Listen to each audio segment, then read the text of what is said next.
नमस्कार। आज हमें एक बहुत ही दिलचस्प किताब शिवाजी सावंत के उपन्यास युगंधर के कुछ अंशों पर थोड़ी गहराई से बात करेंगे।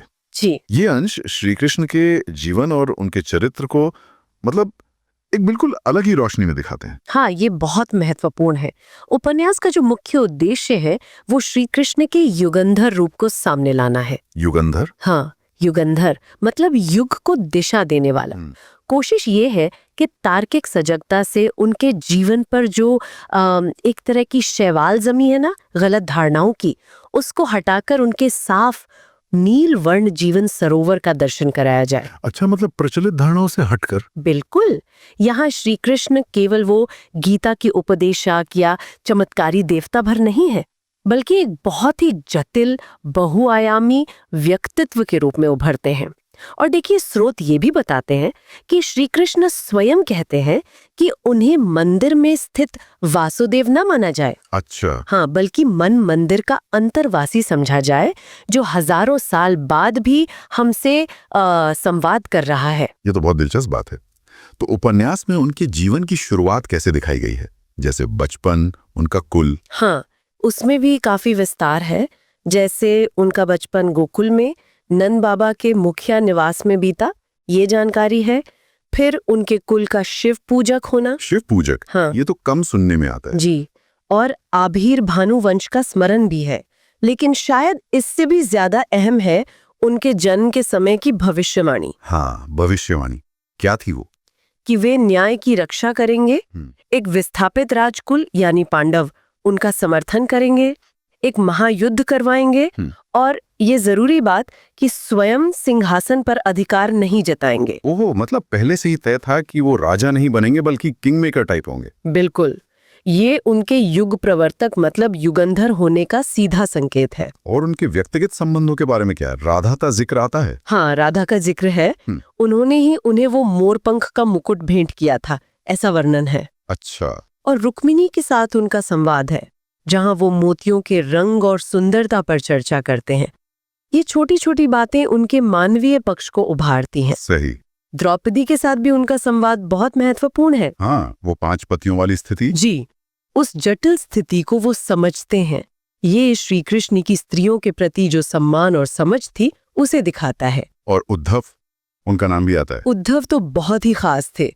उन्हें वो प्यार से ऊधो कहकर बुलाते थे। उद्धव? हाँ, और उनसे अपने मन की लगभग हर बात, हर उलझन साझा करते थे।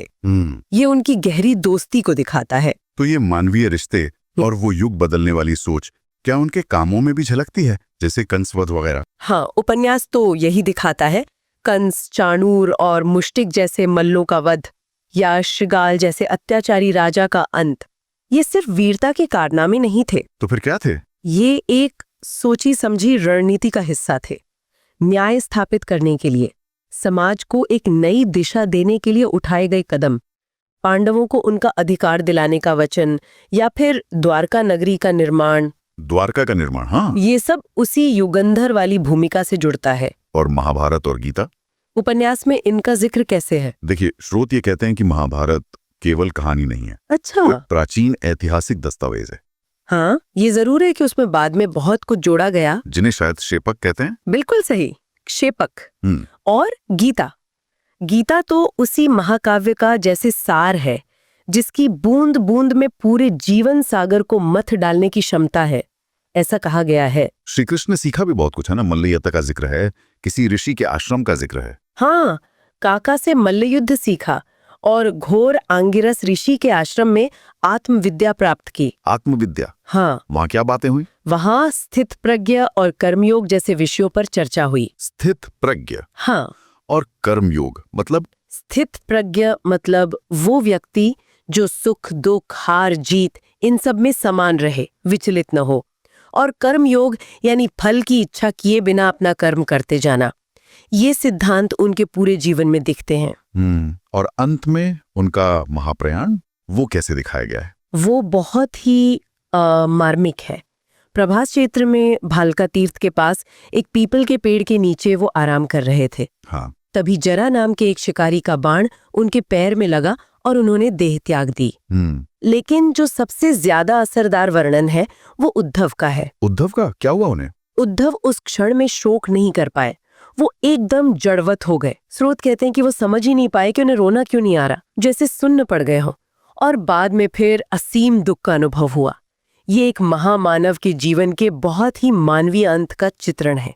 तो कुल मिलाकर युगंधर के ये अंश हमें किस तरह के कृष्ण से मिलवाते हैं? ये हमें एक ऐसे कृष्ण से मिलाते हैं जो सिर्फ मतलब पूजनीय देवता नहीं है, हाँ, बल्कि एक बहुत कुशल रणनीतिकार, एक वफादार दोस्त, एक बेहतरीन मार्गदर्शक और साथ ही गहरे मानवीय अनुभव और भावनाओं वाले इंसान भी हैं। बिल्कुल। उनकी महानता शायद इसी जटिलता में है। ये वाकई सोचने वाली बात है कि कैसे कोई व्यक्ति सिंहासन पर बैठे बिना भी बिल्कुल अपने कामों और अपनी सोच से पूरे युग पर इतनी गहरी छाप छोड़ सकता है। सही कहा इस पूरी चर्चा के बाद एक सवाल मेरे मन में जरूर आ रहा है। जी। क्या ऐसा हो सकता है कि किसी व्यक्ति के देवत्व को समझे बिना सिर्फ उसके मानवीय गुणों, उसकी जटिलताओं को समझना उसके संदेश को हमारे लिए आज ज्यादा प्रासंगिक, ज्यादा शक्तिशाली बना दे? ये एक विचार है सोचने के लिए।